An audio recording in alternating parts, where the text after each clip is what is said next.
What a time to be alive. These players are the cream of the crop. They're today's MVPs, DPOYs, stat leaders, and ultimately, the faces of the league. Any of these guys would be a great first option on a championship contender, but not all of them are champions. Today, we'll be looking at these 5 players in the season that they're having. We'll also be speculating on their title chances this year and determining which player will be immortalized in NBA history as a champion. And spoiler alert, it will be one of these players. Trust me, I have the script. Also, please hit that like and subscribe. We're on the road to 200 subscribers before the playoffs start, and if this video hits 50 likes, I'm going to release the script. He's a god-tier defender of the paint. He's a freight train going to the hoop. He's an NBA champion, and he's a freak. I say that endearingly, of course. Giannis is a 2-time MVP, and he's in the discussion for the award this year. And his chances to win it all this year are pretty great. The Bucks gave up a bag of peanuts in order to trade for Damian Lillard, and it's looking like a surefire trip to the Eastern Conference Finals. I don't see any world where the Bucks could mess up so bad that they would bring someone on board that could derail their opportunity to at least make a conference finals. I mean, who would that person even be? All jokes aside, I love the Greek Freak and his basketball repertoire, but I just don't think it's his year. If I'm wrong, I'm wrong, but I won't be. Next, Jayson Tatum has had a historically great start to his career in terms of playoff success. In 6 years, he's had 4 trips to the conference finals and 1 trip to the NBA finals. It's almost Mahomes-esque. Okay, not quite. But Tatum's a stud, and he's leading the Celtics to the most guaranteed #1 overall seed that I've seen in quite some time. The Celtics have everything.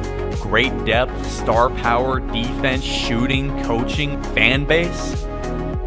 Okay, I'm kidding about that last one. But they're an incredibly well-rounded team this year, and should be the odds-on favorite to win it all once the playoffs come around. But that's honestly a lot of pressure, and historically great teams crumbling when they're on the cusp of basketball immortality is not impossible when people like this guy exist. Tatum is going to need to prove that he can win a chip at some point, because otherwise, he's just going to become another James Harden. But it's not going to be this year. He's going to choke again. Not sure when.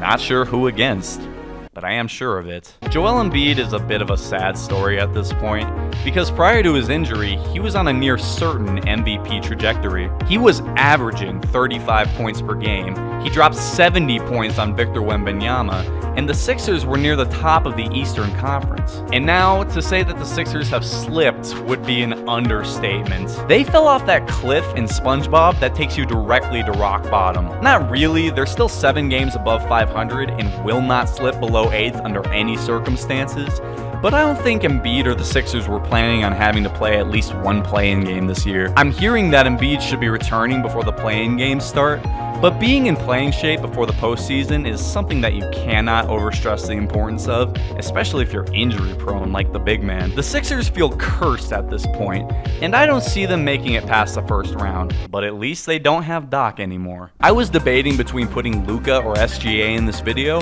and here's why I picked Luka. Even though both are 25 years old, Luka's already had an exceptional resume, boasting a career scoring average that ranks 3rd all time. His slow motion style of play is what really separates him from me. He doesn't need great speed or leaping ability to be productive.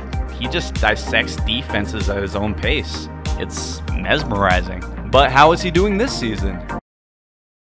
Lord have mercy. This dude puts up numbers like it's nothing. But the Mavs are flirting with a play-in spot this year, so they might need him to do even more. The good news for Dallas fans is that their problems could be fixed with a little more effort on the defensive end. The bad news for Dallas fans is that I'm not sure if Kyrie or Luka have ever been hailed as above-average defenders. And at a certain point, you can't teach an old dog new tricks. These guys are not winning the title this year. I'm giving it a 0% chance. Nikola Jokic. Maybe the most unorthodox athlete to ever be an all-time great. To give you an idea of Jokic's athleticism, let's take a look at his teammate, Aaron Gordon. This is a dunk that Aaron Gordon pulled off in the 2016 dunk contest.